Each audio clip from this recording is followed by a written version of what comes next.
The month of September was loaded with LEGO speedruns that served to truly test runners' skills. From the multiple 100% runs of some pretty long games, to a no-cut relay that lasted over 40 hours, let's recount all of the important events in the last 30 days.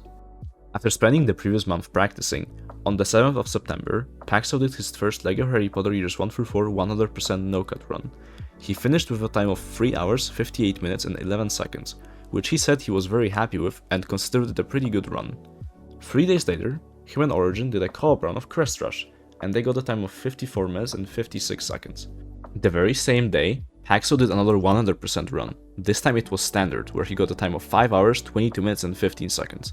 Unfortunately, due to various issues and a soft lock, he ended up being just a minute behind the world record. However, on the 18th, he would improve his time by 2 minutes, and while still being a run with a lot of technical problems, he got the world record by a minute. And then 2 days later beat his time yet again, this time by an astonishing 12 minutes, with a time of 5 hours, 8 minutes and 6 seconds. Next day, him and Origin did another run of Crest Rush, and improved their time by 3 minutes with a 51 minute and 41 second time.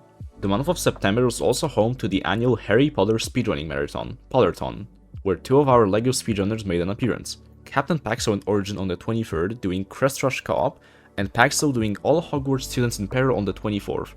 GG's to both of them for the amazing showcases, and we hope to see more of our runners on speedrunning marathons in the future. We also can't forget to mention the Hamster's run of LEGO Lord of the Rings in GDQ's hotfix on the 28th. On the LEGO Harry Potter collection boards, Force28 once again continued to collect and improve multiple records, in this month on the 5 through 7 side of things, starting with every individual year freeplay record on September the 2nd, then improving 3 of them while taking the full game freeplay record 2 days later, then doing the same with replay story on the 8th, and finishing off with the any% no cut record on the 10th, and the any% standard record on the 15th. In total, that marks 16 world record improvements this month, leaving Force only 4 records away from the individual year sweep on the collection version of years 5 through 7. Also for LEGO Harry Potter years 5 through 7, this time on the original version of the game, Seed updated the Crest Rush category to include the incredibly broken Grey Lady flying glitch. This helped him save almost 35 minutes off of the previous record, bringing the time down to a 48:44. It is also worth mentioning at this point giving the runner Quasar a shout out for routing this category separately to Seed but at the same time, and just missing out on getting this world record by a few hours. On September 16th, I improved the record in LEGO Pirates any% no cut with a time of 107.42 in-game time, or 109.59 RTA, the first sub 110 RTA. This run was the first record with Croc Skip, which ideally saves 40 seconds but is incredibly precise, both in position and timing. I was able to get it fairly quickly, only losing about 10 seconds to perfection. But overall, this run cleaned up some time save, as well as sprinkled some more potential time save, especially in the levels Isla de Muerta and Pelagosto.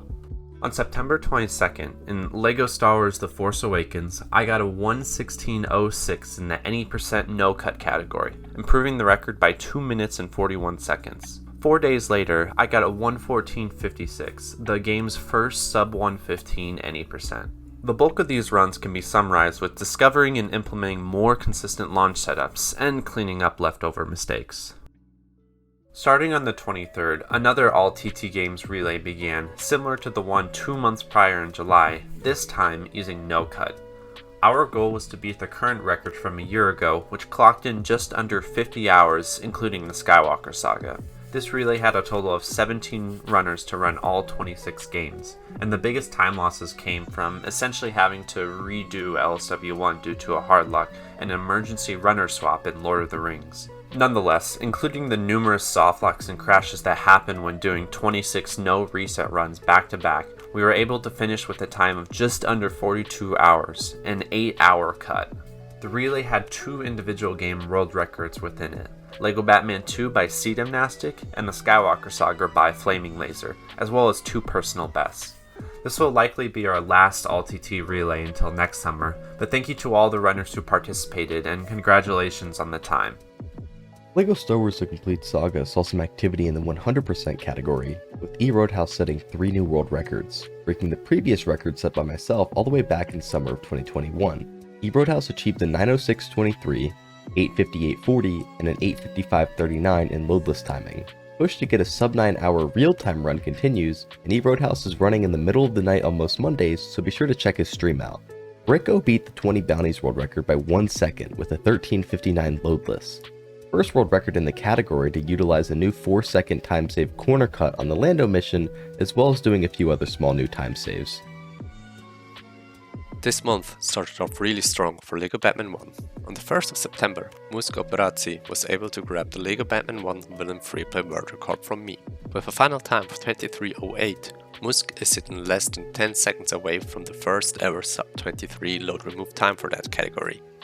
This run made sure to include all new skips, including the barricade skips in 6-2 Biplane Blast. On the 5th of September, Hams returned for yet another LEGO Batman 1 Hero Story world record.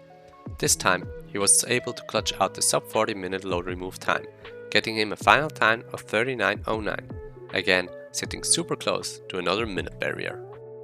On the 2nd of September, Gregor Bagel took a closer look at one of the collectible runs of LB3. He got a new world record in all mini kits, getting the first sub 150 time of that category.